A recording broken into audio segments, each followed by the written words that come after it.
Hello അസ്സലാമു അലൈക്കും welcome back to my channel. അപ്പോൾ എന്തൊക്കെയാണ് വിശേഷങ്ങൾ? എല്ലാവരും സുഖമായിരിക്കുന്നല്ലോ?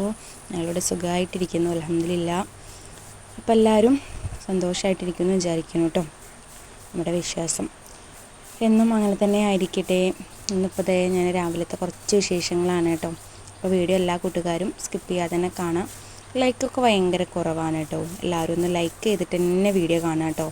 വീഡിയോ കാണുന്ന സമയത്ത് ഒന്ന് ലൈക്കൊന്ന് ക്ലിക്ക് ചെയ്തിട്ട് വീഡിയോ കാണാൻ ശ്രമിച്ചു നോക്കി. ലൈക്കൊക്കെ വന്നോളും വീഡിയോയിൽ. അത് വീഡിയോ കണ്ടിട്ട് ലൈക്ക് ചെയ്യാൻ മറക്കുകയാണോ എന്ന് എനിക്കൊരു സംശയമുണ്ട് കേട്ടോ. എന്തായാലും ഒന്ന് ലൈക്ക് ചെയ്തിട്ട് വീഡിയോ കാണാൻ ശ്രമിക്കാം. അപ്പോൾ അതേ രാവിലെ തന്നെ മുറ്റൊക്കെ അടിച്ചു വരാൻ ഇറങ്ങിയിട്ടുണ്ട്. നല്ല മഴയായിരുന്നു കേട്ടോ. അപ്പോൾ അതുകൊണ്ട് തന്നെ അടിച്ചു വരാൻ നല്ല ബുദ്ധിമുട്ടുണ്ട്. മഴക്കാലത്ത് നമ്മൾ അടിച്ചു വരുമ്പോൾ ഇലകളൊന്നും അങ്ങോട്ട് നീങ്ങില്ല, ഇങ്ങനെ ഒട്ടിപ്പിടിച്ചിട്ടുണ്ടാവും. അപ്പോൾ നല്ല ബുദ്ധിമുട്ട് തന്നെയായിരുന്നു കേട്ടോ. അങ്ങനെ അടിച്ചു വരലൊക്കെ അങ്ങോട്ട് കഴിഞ്ഞു. അപ്പോൾ രാവിലേക്ക് ഇന്നിപ്പോൾ ഇഡ്ഡലിയാണ് കേട്ടോ ഉണ്ടാക്കിയെടുക്കുന്നത്. അപ്പോൾ ഇഡ്ഡലിയും ചട്നിയൊക്കെയാണ് ഇന്ന് രാവിലെ. സാമ്പാർ ഉണ്ടാക്കാമെന്ന് വിചാരിച്ചു, പക്ഷേ ആ സമയത്താണ് നോക്കിയപ്പോൾ പുളി ഉണ്ടായിരുന്നില്ല. അപ്പോൾ സുഡാപ്പി പറഞ്ഞ് ഇഡ്ഡലി ഇന്ന് ചട്നി വേണ്ട, ചട്നി മതി, സാമ്പാർ വേണ്ടാന്ന് കേട്ടോ. സാധാരണ സുഡാപ്പിക്കാണ് ഈ പറ്റാത്തത് കേട്ടോ. സുഡാപ്പിക്ക് സാമ്പാർ നിർബന്ധമാണ്. അപ്പോൾ ഇക്കാക്കിയാണെന്ന് വെച്ചിട്ടുണ്ടെങ്കിൽ ട്യൂഷനും പോയിട്ടുണ്ട്. അപ്പോൾ പിന്നെ ഞങ്ങൾ തന്നെ വേഗം ഇഡ്ഡലിയൊക്കെ അവിടെ സെറ്റ് ചെയ്ത് വെച്ച് പിന്നെ ചട്നിയൊക്കെ ഉണ്ടാക്കി കൊടുത്ത് അവരങ്ങനെ ഇഡ്ഡലിയും ചട്നിയൊക്കെ കഴിക്കുകയാണ് കേട്ടോ.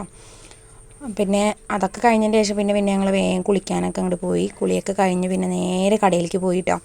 അപ്പോൾ സാമ്പാറിന് കുറച്ച് കഷ്ണങ്ങൾ ഉണ്ടായിരുന്നു. അപ്പോൾ അതൊക്കെ ഒന്നുകൂടി നുറുക്കി സാമ്പാർ വെക്കാൻ വേണ്ടിയിട്ട് കേട്ടോ. അപ്പോൾ പുളി മേടിക്കാനായിട്ട് പോയതാണ്. അപ്പോൾ ഇതേ പാത്തൂസ് സുഡാപ്പിക്കും സിപ്പപ്പ് വേണം എന്ന് പറഞ്ഞാൽ അങ്ങനെ സിപ്പപ്പും മേടിച്ചു. പിന്നെ കുറച്ച് സാധനങ്ങളൊക്കെ മേടിച്ചത് അങ്ങനെ വന്നിട്ടുണ്ട് കേട്ടോ. ഇനി വേഗം നമുക്ക് സാമ്പാർ ഉണ്ടാക്കണം. അതിന് മുമ്പായിട്ട് ചോറിനുള്ള വെള്ളമൊക്കെ അടുപ്പത്തേക്ക് വെക്കാൻ പോകാൻ കേട്ടോ. ഇനിയിപ്പോൾ ഈ ചോറിന് സെറ്റ് ചെയ്ത് കഴിഞ്ഞിട്ട് പിന്നെ സാമ്പാർ റെഡിയാക്കി എടുക്കാമെന്ന് വെച്ചിട്ട്. അപ്പോൾ ഞാനിത് കുറച്ച് മുമ്പത്തെ വീഡിയോ ഇപ്പോഴത്തെ വീഡിയോ ഒക്കെ ഒന്ന് തട്ടിക്കൂട്ടി ഒന്ന് അങ്ങോട്ട് ഒപ്പിച്ചെടുത്തതാണ് കേട്ടോ. സത്യം പറഞ്ഞാൽ ശരിക്കും ഇങ്ങനെയൊന്നല്ല, ഞാൻ അങ്ങോട്ട് ഒപ്പിച്ചെടുത്തതാണ് കേട്ടോ. കുറേ വീഡിയോസിൽ എടുക്കുന്നുണ്ടായിരുന്നു. അപ്പോൾ ഞാനത് എന്താ പറയുക, തുടക്കവും അവസാനമൊക്കെ എവിടെയാണ് എങ്ങനെയാണെന്നൊന്നും അറിയണില്ല കേട്ടോ. തിറയുള്ള കാരണം കൊണ്ട് തന്നെ. അപ്പോൾ ഞാനത് കുറച്ചൊക്കെ ഡിലീറ്റ് ആക്കി പിന്നെ ബാക്കിയുള്ളതൊക്കെ അങ്ങോട്ട് ഒപ്പിച്ച് എടുക്കുകയാണ് കേട്ടോ. എന്തെങ്കിലുമൊക്കെ പാളിച്ചകളും കാര്യങ്ങളൊക്കെ ഉണ്ടെങ്കിൽ ഒന്ന് ക്ഷമിക്കാം. അങ്ങനെ ഇത് ചോറിനുള്ള വെള്ളമൊക്കെ വെച്ചിട്ടുണ്ട്. അപ്പോഴാണ് പാത്തൂസിൻ്റെ പാൽച്ചായ വേണമെന്ന് പറഞ്ഞപ്പോൾ പാൽ മേടിച്ചിട്ടുണ്ടായിരുന്നു കടയിൽ പോയപ്പോൾ കേട്ടോ. അങ്ങനെ ഇത് പാൽച്ചായ വേഗം സെറ്റാക്കി കൊടുക്കാണ്. ഇനിയിപ്പോൾ അവൾക്ക് ഇടയ്ക്കിടയ്ക്ക് ചായ കുടിയുടെ പരിപാടി ഉണ്ട് കേട്ടോ. എത്ര കുറയ്ക്കാൻ നോക്കിയിട്ടും ഒരു രക്ഷയില്ല കേട്ടോ. ഇനിയിപ്പോൾ അംഗൻവാടിയിലൊക്കെ പോകുമ്പോൾ അങ്ങനെ ശരിയാവുമെന്ന് വിചാരിക്കുന്നുണ്ട്. എന്തായാലും ഈ കൊല്ലം തൊട്ട് പാത്തൂസും അംഗൻവാടിയിൽ പറഞ്ഞേക്കണമെന്ന് വിചാരിക്കുന്നുണ്ട് ഇൻഷാ അല്ലാ. പിന്നെ മക്കൾ എന്തായാലും സ്കൂൾ തുറക്കാറായില്ല. ഇനിയിപ്പോൾ അതിൻ്റെ കുറച്ച് ഷോപ്പിങ്ങും കാര്യങ്ങളൊക്കെ ഉണ്ട് കേട്ടോ. ഇനിയിപ്പോൾ ബാഗ് ചിലപ്പോൾ മേടിക്കുള്ളൂ. ബാഗ് ഉണ്ട് ഇപ്പോൾ, സുഡാപ്പിക്ക് ഉണ്ട്, ദിലുവിനില്ല. പിന്നെ ബാക്കിയുള്ളവർക്കൊക്കെ പുസ്തകവും ചെരുപ്പും വാട്ടർ ബോട്ടിൽ അങ്ങനെ കുറേ സാധനങ്ങളൊക്കെ മേടിക്കാനുണ്ട്. ഇനിയിപ്പോൾ അതൊക്കെ മേടിക്കാനായിട്ട് ഒരു ദിവസം പോകണം ഇൻഷാ അല്ലാ. അപ്പോൾ ഞാനിത് ചോറിനുള്ള അരിയൊക്കെ വെള്ളം വയ്ക്കുന്നതോട് കൂടി തന്നെ ഞാൻ അരി ഇടും കേട്ടോ. അപ്പോൾ വെള്ളം അടുപ്പത്ത് വെച്ചിട്ടുണ്ട്. ഇനി വേഗം അരി കഴുകി അങ്ങോട്ട് ഇട്ട് കൊടുക്കുകയാണെന്നുണ്ടെങ്കിൽ ചോറ് അവിടെ സെറ്റ് ആയിക്കോളും. പിന്നെ നമുക്ക് സാമ്പാറിൻ്റെ കാര്യം കൂടിയല്ലേ നോക്കാനുള്ളൂ. അപ്പോൾ ചായയുടെ ഞാൻ ഇവിടെ കുറച്ച് വെച്ചേക്കാണ് കേട്ടോ. പാലായിരുന്നു തിളച്ച് പോകുമ്പോൾ അറിയില്ലല്ലോ. അങ്ങനെ നമ്മുടെ അരി ഇടലൊക്കെ ഒന്ന് കഴിഞ്ഞിട്ടുണ്ട് കേട്ടോ. കഴിഞ്ഞ വീഡിയോയിലൊക്കെ ഒത്തിരി പേര് ലൈക്ക് ചെയ്തിട്ടും കമൻറ്റ് ചെയ്തിട്ടൊക്കെ സപ്പോർട്ട് ചെയ്തിട്ടുണ്ട് കേട്ടോ. എല്ലാവർക്കും ഒത്തിരി താങ്ക്സ് ഉണ്ട്. തുടർന്ന് നിങ്ങളുടെയും എല്ലാവരും സപ്പോർട്ട് ഉണ്ടാവണം. നിങ്ങളുടെ വിലപ്പെട്ട സമയം കളഞ്ഞിട്ടാണ് എൻ്റെ വീഡിയോസൊക്കെ കാണാനിരിക്കണേന്ന് എനിക്കറിയാം. അതിലൊരുപാട് സന്തോഷം ഒക്കെ ഉണ്ട് കേട്ടോ.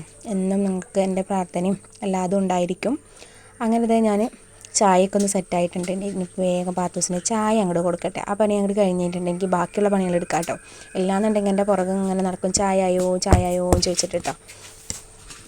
അങ്ങനെ നമ്മൾ ചോറിന് അരിയൊക്കെ ഇട്ടിട്ടുണ്ട്. ഇനിയിപ്പോൾ അതൊക്കെ ഒന്ന് തിളക്കട്ടെ. അപ്പോഴേക്കും നമുക്ക് വേഗം കഷ്ണങ്ങളൊക്കെ ഒന്ന് നുറുക്കിയെടുക്കാനുണ്ട് കേട്ടോ. അപ്പോൾ കുറച്ച് കഷ്ണം നേരത്തെ റെഡിയാക്കി, ഇനി ബാക്കിയുള്ള കഷ്ണങ്ങളൂടെ റെഡിയാക്കണം. കുമ്പളങ്ങ പിന്നെ ഉരുളക്കിഴങ്ങ് ഉണ്ടായിരുന്നു, പിന്നെ മത്തങ്ങയുണ്ട്, എന്താ പറയുക, നമുക്ക് ക്യാരറ്റ്, അതുപോലെ തന്നെ മുരിങ്ങക്കായൊന്നും ഇല്ല കേട്ടോ. ഉള്ളതൊക്കെ വെച്ചിട്ട് അങ്ങോട്ട് സാധനങ്ങളൊന്നും മേടിച്ചിട്ടില്ല കേട്ടോ. ഇവർക്ക് കഷ്ണങ്ങളൊന്നും അങ്ങനെ വലിയ താല്പര്യമില്ല. പിന്നെ ഞാൻ തന്നെയാണ് കഷ്ണങ്ങളൊക്കെ പെറുക്കി തിന്നുക. എന്തോരെന്ന് വെച്ചിട്ട് കഷ്ണങ്ങൾ പെറുക്കി തിന്നുക. അത് പറഞ്ഞാൽ ഞാൻ അധികം ഒന്നും ഇട്ടിട്ടില്ല കേട്ടോ. അവർക്ക് ആ സാമ്പാറിൻ്റെ ഒരു മണവും രുചിയൊക്കെ ഒന്നും അങ്ങോട്ട് കിട്ടിയാൽ മതിയേ. ഇപ്പോൾ അൻഷൂസ് വേൾഡ് അതിൽ പറയുന്നത് ഇങ്ങനെ കേട്ടിട്ടുണ്ട് കേട്ടോ. മക്കൾക്ക് സാമ്പാറിൻ്റെ ആ വെള്ളം മാത്രം മതി, കഷ്ണങ്ങളൊക്കെ ഞാൻ തന്നെ പെറുക്കി തിന്നണം. അതേ അവസ്ഥ തന്നെയാണ് കേട്ടോ ഇവിടെയും. അങ്ങനെ ചായയൊക്കെ കൊടുത്തിട്ടുണ്ട്. പിന്നെ അരി അങ്ങനെ തിളച്ചിട്ടുണ്ട്. അരിയല്ല, ചോറ് അങ്ങനെ തിളച്ച് വന്നിട്ടുണ്ട്. ഇനി നമുക്ക് പരിപ്പും കൂടി അങ്ങോട്ട് കുക്കറിലിട്ടിട്ട് ഇത് അങ്ങോട്ട് ഇറക്കി വെക്കാം. അപ്പോൾ ആ ഗ്യാസ് ഓഫ് ചെയ്യേണ്ട ആവശ്യമില്ലല്ലോ എന്ന് വെച്ചിട്ടാണ് കേട്ടോ. അങ്ങനെ കുറച്ച് പരിപ്പ് കുക്കറിലേക്ക് ഇട്ടിട്ടുണ്ട്. ഇനി ഒന്ന് കഴുകി എടുത്തിട്ട് ഓടി വരാം. അങ്ങനത്തെ പരിപ്പൊന്ന് കഴുകിയെടുത്ത് കുറച്ച് വെള്ളം കൂടി ഒഴിച്ചിട്ട് വന്നിട്ടുണ്ട്. പിന്നെ ചെറിയൊരു പീസ് കായാണ് കേട്ടോ, പൊടിയല്ല കേട്ടോ, കായാണ്. അതും കൂടി കട്ട് ചെയ്തിട്ട് ഞാൻ അതിലേക്ക് ഇട്ട് കൊടുത്തിട്ടുണ്ട്. അപ്പോൾ സാമ്പാർ വെക്കുമ്പോൾ കായ എനിക്കിവിടെ മസ്റ്റാണ് കേട്ടോ. അപ്പോൾ ഞാനത് മേടിച്ച് അവിടെ സെറ്റ് ചെയ്ത് വെക്കും കേട്ടോ, കഴിയുന്നോട് കൂടി തന്നെ മേടിക്കുക. അങ്ങനെ ഇത് പരിപ്പ് അവിടെ കഴുകി വെച്ച് വേഗം കുക്കർ അടുപ്പത്തേക്ക് വെച്ചിട്ട് ചോറ് അങ്ങോട്ട് ഇറക്കിയിട്ട് റൈസ് കുക്കറിലേക്ക് ചോറ് അങ്ങോട്ട് വെച്ചാൽ ചോറ് അവിടെ കിടന്നായിക്കോളും. അപ്പോഴേക്കും നമുക്ക് ബാക്കിയുള്ള പരിപാടികളൊക്കെ ചെയ്യാം. ഇനി കഷ്ണങ്ങൾ നുറുക്കിയതൊന്ന് കഴുകിയിട്ട് വരാം. അങ്ങനെ കഷ്ണങ്ങൾ അവിടെ നുറുക്കിയതവിടെ കഴുകി വെച്ചിട്ടുണ്ട്. ഇനി കുറച്ച് പുളിയും കൂടി ഞങ്ങൾ വെള്ളത്തിലിട്ടേക്കാം. എന്താണെന്നറിയില്ല, ഇന്നിപ്പോൾ രാവിലെ വോയിസ് കൊടുക്കുന്ന സമയത്ത് തൊണ്ടയ്ക്ക് ചെറിയൊരു പ്രശ്നം വരുന്നുണ്ട് കേട്ടോ, ഒരു പിടുത്തം വരുന്നുണ്ട്. കാലാവസ്ഥ മാറിയതിൻ്റെ ആയിരിക്കും എന്ന് വിചാരിക്കുന്നുണ്ട്. ഇപ്പം നല്ല മഴയുണ്ട്, രാവിലെ നല്ല തണുപ്പൊക്കെ ഉണ്ടല്ലോ, അതിൻ്റെ ആയിരിക്കും. അങ്ങനെ ഇത് പുളി വെള്ളത്തിലിട്ട് വെച്ചിട്ടുണ്ട്, കഷ്ണങ്ങളൊക്കെ നുറുക്കി അവിടെ മാറ്റി വെച്ചിട്ടുണ്ട്. ഇനി വേഗം സാമ്പാർ സെറ്റ് ചെയ്തെടുക്കാം. അപ്പോൾ അതേ പരിപ്പൊക്കെ അങ്ങോട്ട് വെന്ത് വന്നിട്ടുണ്ടേ. പരിപ്പും കായും വേവിച്ചതിലേക്ക് ഞാൻ കഷ്ണങ്ങൾ ഇട്ട് കൊടുത്തിട്ടുണ്ട്. പിന്നെ കുറച്ച് സാമ്പാർ പൊടി ഇട്ട് കൊടുത്തിട്ടുണ്ട്. സാമ്പാർ പൊടി ഞാൻ സ്പൂണിലൊന്നും ഇടില്ല കേട്ടോ, എനിക്ക് ഈ പാക്കറ്റിൽ നിന്ന് ഇങ്ങനെ കൊട്ടിയാലാണ് ഒരു സമാധാനമുള്ള, അതുകൊണ്ട് ഞാൻ അത് മാത്രം ഞാൻ ചെപ്പിലൊന്നും ആക്കി വെക്കില്ല കേട്ടോ. പിന്നെ കുറച്ച് മുളക് പൊടിയും കുറച്ച് മഞ്ഞൾപ്പൊടിയും കുറച്ച് മല്ലിപ്പൊടിയും കൂടി ഇട്ട് കൊടുത്തിട്ടുണ്ട്. പിന്നെ ഇത് പുളി അങ്ങോട്ട് പിഴിഞ്ഞ് അങ്ങോട്ട് ഒഴിച്ച് കൊടുക്കുക. ആവശ്യത്തിന് ഉപ്പും കൂടി ഇട്ടിട്ട് നല്ലോണം അങ്ങോട്ട് ഇളക്കാം. എന്നിട്ട് നമുക്കത് അങ്ങോട്ട് വിസിലടിച്ചെടുക്കാം. അപ്പോൾ ഞാനിങ്ങനെയാണ് കേട്ടോ സാമ്പാർ വെക്കണം. നിങ്ങളിങ്ങനെ സാമ്പാർ വെക്കാമെന്ന് എനിക്ക് അറിഞ്ഞൂടാ കേട്ടോ.